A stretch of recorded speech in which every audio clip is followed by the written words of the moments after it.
Ku yakin saat kau berfirman, ku menang saat kau bertindak.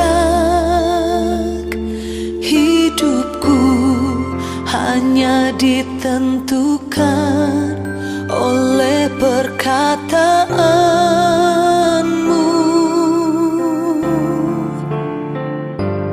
Ku aman karena kau menjaga. Ku kuat karena kau menopang. Hidupku hanya ditentukan oleh kuasa-Mu. Bagi Tuhan tak ada yang mustahil. Bagi Tuhan tak ada yang tak mungkin. Mujizatnya disediakan bagiku. Ku diangkat dan dipulihkannya. Shalom, selamat pagi, salam damai sejahtera bagi kita semua. Sebelum kita kembali ke aktivitas kita, mari kita bersama-sama berdoa untuk kembali mendengarkan sapaan teduh kita. Kita berdoa. Terima kasih buat kehidupan kami di pagi ini ya Tuhan. Kami akan kembali ke berbagai aktivitas kami yang ingin kami lakukan hari ini. Kiranya Bapa yang tuntun kami untuk bisa memanfaatkan waktu kami dengan baik. Terlebih-lebih sebelum kami memulai semua kegiatan kami bersama-sama akan mendengarkan sapaan teduh kami, kebenaran firman Tuhan yang akan menuntun langkah kaki kami. Berfirmanlah Tuhan, karena kami telah siap untuk mendengarkannya. Dalam nama Yesus kami berdoa. Amin. Saudara-saudara yang terkasih dalam Yesus Kristus, sapaan teduh kita hari ini terambil dari Yesaya 30 ayatnya yang ke-23. Beginilah firman Tuhan. Lalu Tuhan akan memberi hujan bagi benih yang baru kamu taburkan di ladangmu. Dan dari hasil tanah itu kamu akan makan roti yang lezat dan berlimpah-limpah. Pada waktu itu, ternakmu akan makan rumput di padang rumput yang luas. Demikian sapaan teduh kita hari ini. Saudara-saudara yang terkasih dalam Yesus Kristus, pasal 30 yang menjadi pembacaan kita hari ini merupakan peringatan Tuhan yang disampaikan oleh Allah kepada bangsa Israel melalui Nabi Yesaya. Pada waktu itu kehidupan bangsa Israel sudah jauh berkenan di hadapan Tuhan. Kehidupan mereka tidak lagi mengindahkan apa yang diinginkan oleh Tuhan, apa yang diperintahkan oleh Tuhan, yang mengakibatkan mereka dibuang ke Babel pada waktu itu. Tentu pada masa-masa seperti itu mereka hidup dalam penderitaan yang sangat membuat mereka menderita. Banyak perjalanan hidup yang membuat mereka benar-benar mempertanyakan apakah dalam masa-masa seperti itu Tuhan benar-benar meninggalkan mereka.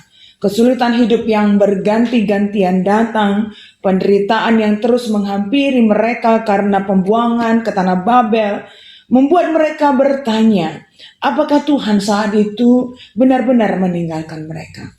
Saudara-saudara yang terkasih dalam Yesus Kristus, ternyata apa yang dipikirkan oleh bangsa Israel itu tidak terjadi secara nyata. Melalui teks bacaan kita hari ini memperlihatkan bahwa Allah tidak pernah meninggalkan bangsanya, sekalipun pada waktu itu mereka tidak lagi hidup berkenan bagi Tuhan. Tapi pada masa-masa kesulitan itu pun Tuhan tidak pernah meninggalkan mereka. Tetapi Tuhan sebenarnya sangat juga merindukan dan menanti-nantikan kapan bangsa ini akan berbalik kepada Tuhan. Kapan bangsa Israel akan menyatakan pertobatannya kepada Tuhan.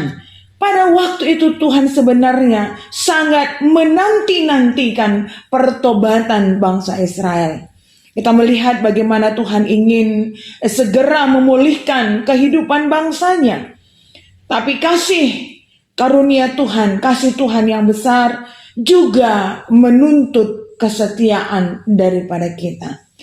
Allah yang ingin memulihkan kehidupan bangsa Israel juga menantikan kesetiaan dari bangsa tersebut. Karena kasih Allah adalah kasih yang memulihkan, bukan kasih yang murahan. Jadi Tuhan sedang menanti-nantikan kapan mereka akan menyadari kasih Tuhan yang besar itu dengan memperlihatkan kesetiaan dan hidup dalam pertobatan. Tuhan mau mendidik mereka dalam penderitaan. Tuhan mau mendidik mereka supaya mereka bisa mendisiplinkan rohani mereka. Tuhan mau mendidik mereka supaya mereka tetap teguh dalam pengharapan hanya kepada Tuhan. Tuhan mau mendidik mereka supaya mereka punya iman yang benar-benar dimurnikan, tidak mudah terpengaruh, tidak gampang untuk meninggalkan Tuhan dan kembali lagi kepada Tuhan. Setelah itu mereka meninggalkan Tuhan dan berkali-kali itu terjadi dalam kehidupan mereka. Penderitaan itu menjadi sebuah alat Tuhan untuk mendidik bangsa Israel, memperlihatkan kesetiaan, kedisiplinan, kemurnian, dan pengharapan yang hanya tertuju kepada Tuhan saja. Maka saat itu semua yang dimiliki dan kebaikan-kebaikan Tuhan akan tercurah dalam kehidupan orang yang benar-benar setia kepada Tuhan. Dan itu yang dijanjikan oleh Tuhan dalam nats bacaan kita. Bagaimana dikatakan bahwa Tuhan akan menurunkan hujan dan akan menumbuhkan benih yang akan memberikan hasil yang berlimpah-limpah. Pemulihan hidup dimulai dari pemulihan hubungan dengan Tuhan.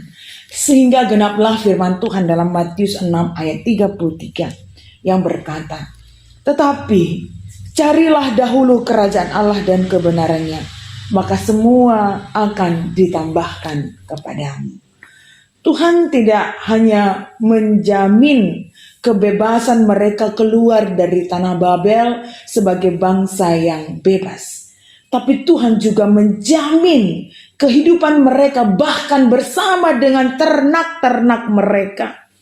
Tuhan berjanji akan memberikan hujan yang akan menumbuhkan benih yang akan ditabur dengan memberikan hasil. Tidak hanya sebatas hasil yang cukup, tapi Tuhan menjanjikan hasil yang berlimpah-limpah. Saudaraku, tentu setiap hari juga Tuhan menyatakan janjinya kepada kita. Janji berkat Tuhan akan tercurah dalam kehidupan manusia dan kita saat ini. Tapi kita juga harus mengingat, kalau Allah pun tidak pernah ingkar janji terhadap apa yang Dia perkatakan, apakah kita juga benar-benar setia untuk memegang janji kesetiaan kita dan pertobatan kita dengan teguh kepada Tuhan? Termasuk hari ini pun Tuhan sediakan rezeki yang cukup kepada kita. Tapi apakah hari ini kita juga sudah memperhatikan ketaatan kita kepada Tuhan? Ingatlah, maka kepatuhan kepada Tuhan akan selalu menjadi berkat. Hasil dari kepatuhan kepada Tuhan akan selalu menjadi berkat.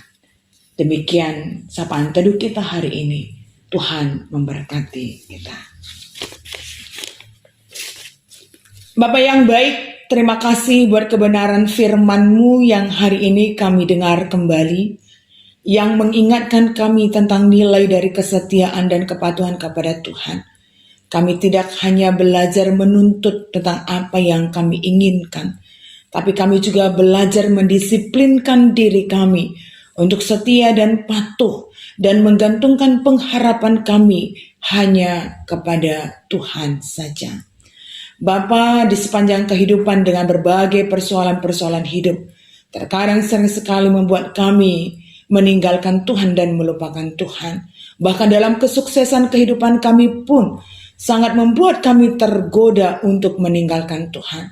Tapi apapun situasi-situasi kehidupan kami ya Tuhan, bagaimana kami selalu diingatkan untuk memiliki hubungan yang baik dengan Tuhan, yang akan menuntun langkah-langkah kaki kami ke arah kebaikan, yang akan memberikan kami kekuatan untuk terus menjalani kehidupan kami. Dan kiranya Bapa, melalui firman yang kami dengar setiap hari, bisa menjadi terang dan tongkat bagi kami untuk selalu berjalan setia di jalan Tuhan. Terlebih-lebih hari ini kami berdoa bahwa seluruh saudara-saudara kekasih kami, teman sepelayanan kami di GBK Perunggun Bogor bersama dengan Perpulungan Sukabumi. Tuhan, Engkau yang memberkati mereka dalam setiap pelayanan mereka. Engkau yang memberkati keberadaan setiap anak-anak Tuhan, jemaat-jemaat Tuhan dalam kesehatan, pekerjaan, keluarga mereka ya Bapa, supaya mereka tetap mampu merasakan penyertaan Tuhan yang memberkati mereka dengan berkat yang berlimpah-limpah ketika mereka setia menjalankan apa yang harus mereka lakukan di dalam kehidupannya. Bapa, kami juga berdoa bahwa seluruh keberadaan kami masing-masing, kami akan kembali dalam berbagai aktivitas kami hari ini. Tapi kemanapun kami melangkah dan apapun yang kami lakukan, kiranya itu semua bisa menjadi kemuliaan bagi nama Tuhan. Indah doa dan pengharapan kami ya Tuhan, kami serahkan seluruh doa kami kepadamu dan satu nama Yesus Kristus yang sudah mengajar kami berdoa, kita ucapkan bersama-sama. Bapa kami yang di sorga, dikuduskanlah namamu, datanglah kerajaanmu, jadilah kehendakmu di bumi seperti di sorga. Berikanlah kami pada hari ini makanan kami yang secukupnya, dan ampunilah kami akan kesalahan kami, seperti kami juga mengampuni orang yang bersalah kepada kami. Dan janganlah membawa kami ke dalam pencobaan, tetapi lepaskanlah kami daripada yang jahat, karena Engkaulah yang punya kerajaan dan kuasa dan kemuliaan sampai selama-lamanya. Amin.